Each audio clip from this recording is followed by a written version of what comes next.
Have you ever heard the story of Taramis? She was a princess, Kashmir, thousands of years ago. And she was, like, by all accounts, like, the most gorgeous woman that ever lived. So the king invited all the knights and all of the princes to compete for her hand. The winner of each event advancing to the next until two remained. This cocky young knight of Galadorn, and this helmeted warrior from some far-off distant land whose face no one had yet seen. And after a fierce battle, our mysterious stranger bested the knight and removed his helmet. And can you guess who that was? It's Princess Taramis.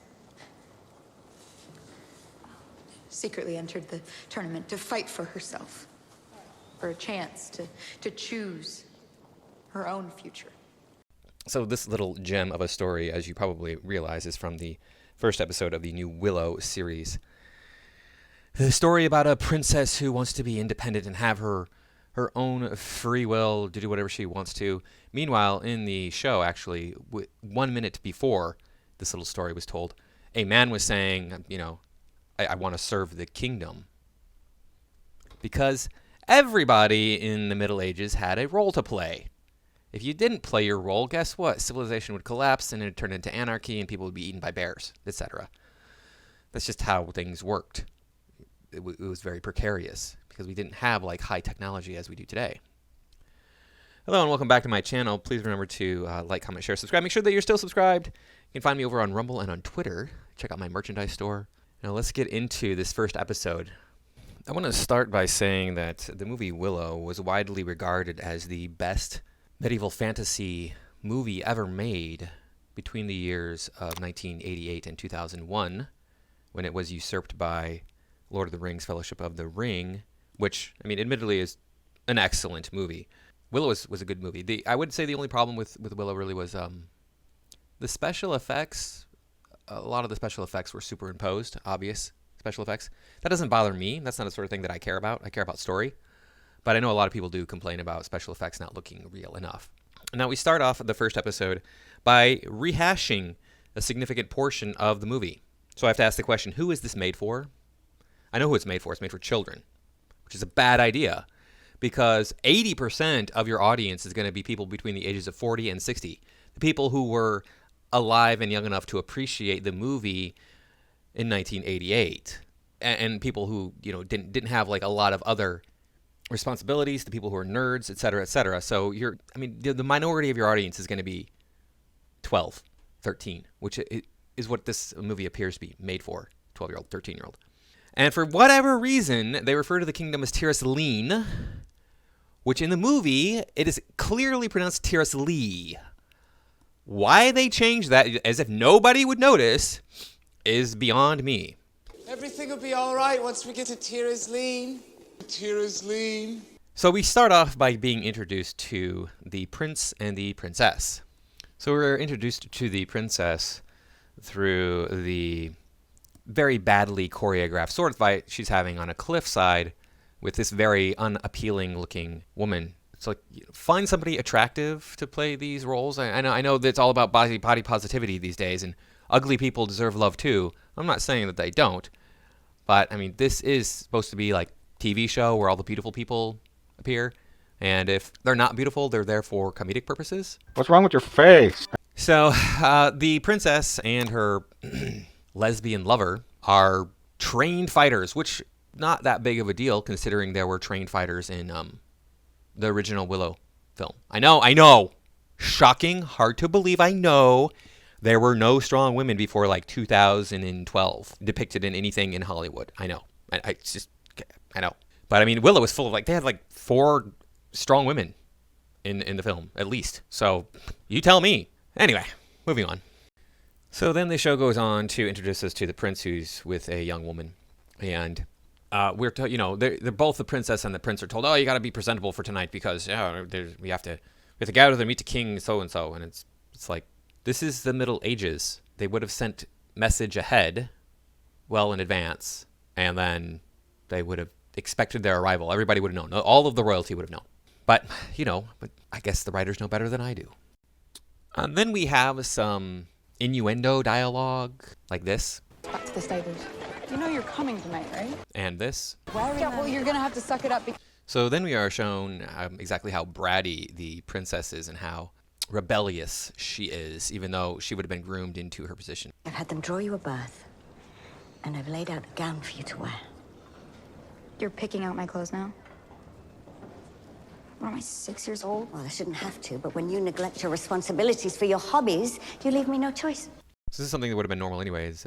She might have had a gown made just for this occasion. She might not have had the opportunity to pick this out. It might have been done by her handmaid or somebody like that. Maybe if you're a historian or an anthropologist, you can tell me if I'm wrong. So after the king and his entourage arrive, we learn that the princess is to marry the prince of this other kingdom. And we're going to get into this. It's going to be totally cringe. So during this shindig, we also get the impression that Mad Mardigan is gone. I have a feeling that Mad Mardigan is going to appear somewhere else in the series later on. Val Kilmer is very much alive. What is he, 63 or something? So he's not that old. He was just in that movie, that Maverick movie, which I have yet to see. So sorry I'm behind. And for some reason, the queen goes to consult with a prisoner because, all of the best information can be gleaned off of a man you're holding hostage. And then we go on to learn that Jade, the princess's lesbian lover, is actually, in fact, her lesbian lover, and she is leaving. Oh no, she's going off to be a warrior. We'll talk about that later. And then we get the very unfortunate story we heard at the very beginning of my review of this show. And then the princess demands that the prince throw a dagger to knock a fake pumpkin off of the head of her brother, which is something that people didn't do that sort of thing. I mean, a small wound could be fatal. Not to mention that it could go astray and hit him in the eye, and there's no coming back from that. Even today, there's nothing we can do about that. I mean, you get poked in the eye, you're probably going to lose a significant amount of your vision. And then the princess decides she's going to throw the dagger at her brother instead, and the queen intervenes and drags her out of the room and berates her. And then she's like, "I'm a prisoner. I don't get to choose my life." And the queen's like, "Yeah, nobody gets to choose their life. It's the Middle Ages, stupid." I mean, she doesn't say that, but that's the truth of it. We're gonna talk about all this stuff later. So, and then that leads into sibling drama, which is just like cringy again. So then, in the middle of the night, the princess goes to her incredibly ugly lesbian lover Jade and wakes her up and says, "Hey, I'm leaving because I don't want to get married to the prince." And then, of course, they have the obligatory lesbian kiss, which I'm sure will appear in more episodes to come. And then they keep talking about this barrier. There's a barrier around Tiris Lee, and they're going to talk more about it in some really cringy expository dialogue later on. And then we are introduced to some weird magical characters, 4 of them, who appear on a hilltop like 10 miles away from the actual city, and then they produce magical fog. Why don't you get closer? I mean, even if my measurement here is way off, that city's like at least a mile away. You probably could be a lot closer, and maybe your fog would get to the city faster. I don't know. All right, whatever. So then we get into a fun action sequence where the 4 magical imbued creatures invade the city using the fog as cover, which doesn't make any sense because it's already night. It's like they wouldn't be able to see either at that point. I mean, it's already dark, and then you put fog on top of that. Yeah, you're pretty much really handicapping yourself. You're not really handicapping your enemies that much. So that doesn't make any sense, but whatever. And we see that, of course, the teenaged girls are much better fighters than the male professional soldiers that they have in the castle, of course. And another thing is everybody's using a sword, even though the soldiers would have been equipped with spears because they are much more effective. Or maybe glaives, because either way, they're much more effective weapons than a sword is. Not to say that swords aren't cool, but spears are easier to kill somebody with. And during this battle, for some inexplicable reason, the prisoner that the queen was consorting with earlier is free to fight in the battle. It's really weird. There's like no foreshadowing for this event. It just happens. It's really kind of strange. So then the princess's sister, the princess's brother is taken by the 4 magical creatures. So then they form an expedition party consisting of the princess, the ugly lesbian lover, the betrothed prince, I'm not sure what his position is, head of the royal guard. I'm not sure. Some servant who's a warrior of the kingdom, and then the criminal that the queen consorts with, because that's what you do. But they're going to go out beyond the barrier to find a sorcerer and then track down where the prince was taken to. Then we start to see the expedition getting ready, and the ugly lesbian lover is given a sword by the head of the, I don't know, the special warrior group that she's supposed to join. The sword doesn't have a crossguard. Yeah, that's not really something that they did in medieval Europe. Having a reasonably sized crossguard was very important to keep your hand from getting cut off, keep your fingers from getting cut. Yeah, you'd wear a gauntlet, but if you didn't have a gauntlet, you know, have a crossguard.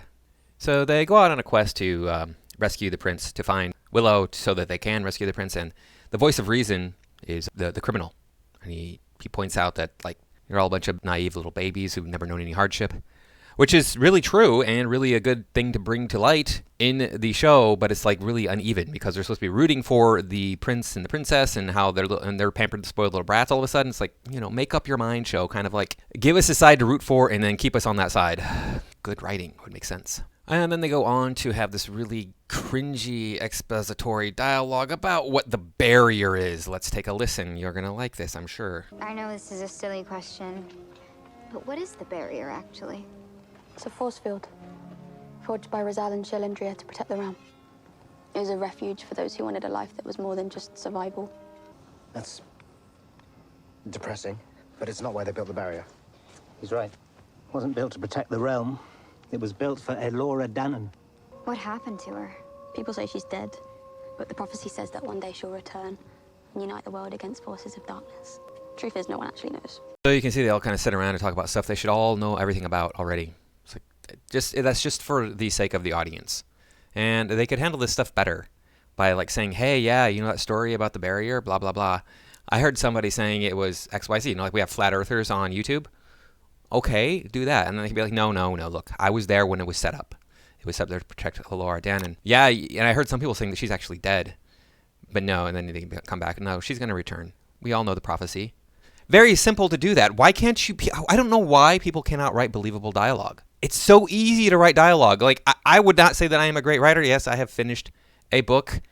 But, I mean, out of all the things that I can do, I can write believable dialogue. Because you know what I do in the real world? I listen to people talking. Maybe these Hollywood idiots are just all stuck up in their own heads. So then they make it through the barrier to, there's a gate in the barrier. And then the gate, of course, has fortifications. And then there's written in red paint, I think it's supposed to be blood, but it's way too fresh to be blood. But we learned that the big bad of the show is going to be a he this time, because, you know, we couldn't possibly have a woman be the big bad like it was in the movie. That would be sexist, you know, misogyny. The evil patriarch are coming to get us. So after they pass outside the barrier into the wilderness, so to speak, they're set upon by something called bone reavers. I don't know what they are. Maybe they were something that was featured in the movie, but it's been 20-some years since the last time I watched the movie. But they just look like guys in costumes. They don't go far enough into the believability. These should be people that are more on the edge. I would like to see this done that way because it just immerses you into the world that much more. These people might be starving. They might not be the cleanest people. They might have inferior equipment, etc. No, they just look like guys in costumes who have like high-powered bows and swords and all the stuff that you need to wage war. So as they're being chased by the bone reavers, all the horses are chased off of this 70-foot cliff into like 3 feet of water. Nobody gets hurt. The horses, their legs all would have been broken, and their backs probably as well. Have you ever seen horse legs? They're really thin. And you know what happens when a horse breaks its leg? Is basically that's it. It's not useful for anything anymore. So that was a really annoying part of the film, or the show.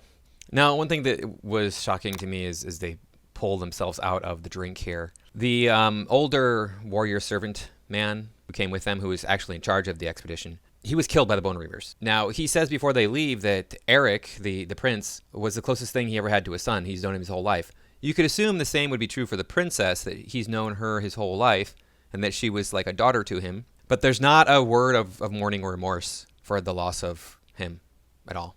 And I know he wasn't a big part of the show. I know he's not one of the main characters, but, you know, you got to make these things more impactful so that we really feel what's happening to the characters.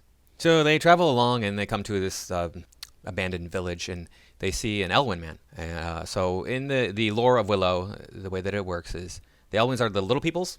They're short guys. And then the Daikini are what we would consider the regular sized people in the world. So this Elwyn man is like, oh yeah, I'm Willow. Me, Willow. And we all know this is not Willow. This is not Warwick Davis. We can see that just by looking at him. That's not the same person, right? So why they were doing this is just, it's cringy. It doesn't make any sense either. It's like, why would you try to fool us, the audience? We know who Warwick Davis is. And he's like, yes, I'm Willow. I'm not a sorcerer anymore. I don't do that anymore. And then they're all disappointed. And then Willow pipes up from somewhere off screen. He's like, no, I'm here. I was waiting for you people to come. Why do it? This doesn't make any sense to me. Why not just have this guy go, oh, well, he's not here. He left. He doesn't do sorcery anymore. Instead of pretending to be him. We all know this is not him. I don't understand the decisions that are made by these writers. They don't make any sense. It's like, this is made for little kids, really. And it's uneven because, there's the love aspect of it. Little kids don't care about that as much. Like, especially little boys don't care about that as much. Maybe, 12, 13-year-olds are starting to get into that phase. It seems like it's kind of kitschy. It's not overly adult. So, anyway, I'm not going to... Oh, wait. There was one other thing I'm going to spoil for you about this before we go into why this is not a medieval fantasy. So the big reveal here is that this young woman is Alora Dannon. And this doesn't make sense to me because she looks like she's about 16. And Willow happened like 34 years ago. And Sorsha and Willow in the show here look like they're 34 years older. So why does she look like she's, half as old as she should be? Because she was a baby in the movie. A newborn baby in the movie, So, yeah, that doesn't make much sense to me. I know it's the world of magic, but she's supposed to have a love affair with the prince who's like 18. So, it's going to be kind of weird when it turns out she's actually 34, unless she really is aging half as fast. And that's just, she's going to be half. But why wouldn't she notice that when she knows, like, I've been here for 34 years. How come I feel like and look like, I'm so young, etc. I don't know. So maybe it'll be revealed in more of the show. Now, I want to go into how this is not a medieval fantasy. So there were several things that took me out of the fantasy aspect of this. It's not set in medieval times. Yes, it's fantastical. I despise that term with a burning passion because anything that's not real is a fantasy. You watch Big Bang Theory. It's set in modern times with people dealing with modern situations. That's a fantasy, though. It's still a fantasy. But anyway, that's my rant about the term fantasy. That's so stupid. But what is wrong with this here? So one thing is this Alora Dannon here, it has the position of kitchen maid. She maybe would have been a kitchen maid, but probably she would have been a scullery maid because of her age. And that's kind of a minor thing. But we get into the women being warriors thing. That happened in the Middle Ages. Yes, there were women who were knighted in, I think, England, but it was rare. And there's a reason why women are not warriors. Even in modern times, there's reasons why. Even in modern times, women are not warriors. One, is not as interesting to them. Okay, that cuts down the percentage of women who are going to go into that profession. Two is they're not as good as men are at it. It just makes sense. They don't have the mass. They don't have the muscle power, especially when you're dealing with swords and spears and things of that nature. So, yeah, that's a problem. And then you also have the notion that it's the princess, and she's all rebellious and doesn't want to do her princessly duty. And it's like she would have been groomed into this position from a very young age. And she would have, wanted to be the princess. It would just be the way that it is. So we have all sorts of other issues as well. There's the during the festivities when the king comes with his son to visit, they announce, oh, the queen must, and then she stands up and she's going to speak. This is Sorsha. She is the queen, but she has an adult male son, the prince. He would have been ruler. That's how medieval hierarchy worked. Even though the queen was still alive, it would fall to the prince to rule the realms. And there's reasons for that. It's not just like, oh, this is patriarch. No, there's biological reasons for that. Women had more important things to do, such as raise children. And yes, the queen had a lot of assistance in raising her children, but she still would get pregnant, right? And it's not like it's some grand conspiracy to keep women down. It's just the reality, especially of the times when women were not as physically capable as men were. And a huge portion of the labor required to make society work required muscle power, and women have less of that. So women did things other than the brute force stuff they would also do some of the brute force work, but they were more likely to do other things. So sexism did play a slight role, but it was more about biology than anything. So that was kind of like, what? Why is she in charge? It should be the prince who's in charge. And it's just because I know this stuff. I love medieval fantasy. If I haven't made that abundantly clear, I absolutely love medieval fantasy. And then so there's like this little part of the show that was just super cringy and wrong. So, we're getting married. That's weird. No, that's not weird. The reason she's saying it's weird is because like they don't know each other. It's an arranged marriage. But that was like the norm throughout human history until like 150 years ago, and it's still practiced today in many cultures around the world. So yeah, it's not really weird. And they probably would have, like in this particular story, they've never really even met before. They've not spent any time together. A lot of times this was decided on early in life, and then they would have grown up together and known who they were going to marry. And typically the men were much older. He would be like 10 or 15 years older than her. And then when she came of age, he would just marry her. She'd be like 14 or something. And then she would already be married. She looks like she's about 17, 18 in this show. I don't know how old she's supposed to be. I don't think that was disclosed at all ever. Now, one big thing is the short hair that we see on the princess and the ugly lesbian lover. This is a big deal, actually. Women, until the 20th century, did not cut their hair. Like I said, I'm not an anthropologist. I'm not a historian. So if you are, go ahead and correct me if I'm wrong. But this is actually a big deal. Here's an example of a film that was made in 1920. Mary Pickford bobs her hair.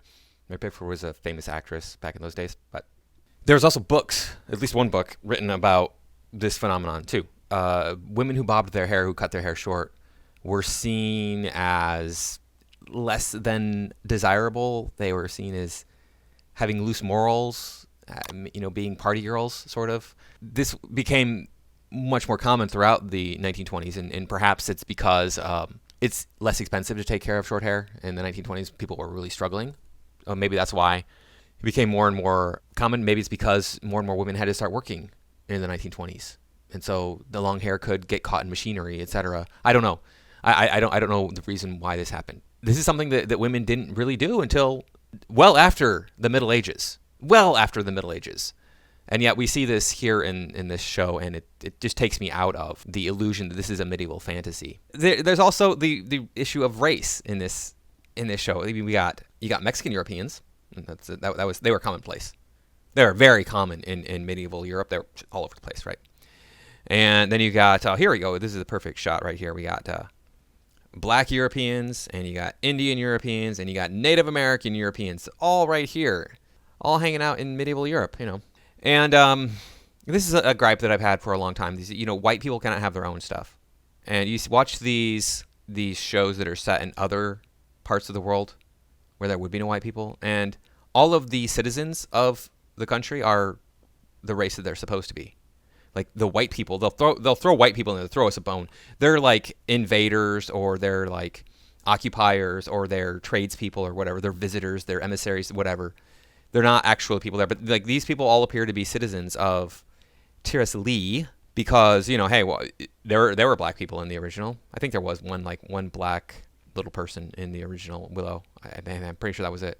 So yeah, it's really the agenda. You got to have my diversity. You got to have my diversity in these shows, and it's so cringy and ridiculous, and people don't want to see it. People don't like it. We can see the Rotten Tomatoes on this. Look at that. Audience score 29. Wow. People don't want to see this garbage anymore. They want their medieval fantasy to be freaking white people and not cringy dialogue. No expository dialogue. It's so stupid. We know it's for the audience. Make it sound natural. There's so many different ways you could explain this. And there's other, all the other problems I pointed out. There's other things probably too that I just glossed over or didn't even touch on. Because you can watch this for yourself. I don't think I'm going to watch this series. Maybe I will. It wasn't terrible, but it certainly wasn't good. I would not have given it a 29, maybe a 50. If you got nothing else going on and you've seen everything you want to see, sure, sit down and check out a couple episodes of this, maybe. Might be worth it just to kill a couple hours. But most of us are pretty busy these days, so I don't know if you're going to be able to find that time to or have that time to put something like this on your agenda. So, can't think of anything else as far as that I haven't already mentioned, as far as this show one other thing that took me out of the medieval fantasy. The accents are so uneven. Some people have American accents and some people have European, English accents. And I'm like, really? And it wouldn't be as bad if it wasn't like snotty teenager arrogance in their, in their voice when they were talking. Like, hey, so, that's weird. No. Wouldn't you just be like, so we're getting married? That's really weird, isn't it? Don't you think? That's how you do dialogue. Who the heck this director of this has got his head so far up his ass. He looks normal. People think, oh, that guy looks like he's just a normal guy. No, he's just come all the way through. Because I'm sure the directors have to be female and brown. Whatever. And if you are a female director and if you are brown, I don't care. But they're putting these people in these positions, making these people take these jobs or giving these people these jobs just so that they can have the representation. Anyway, thanks for watching, and I'll see you in the next video.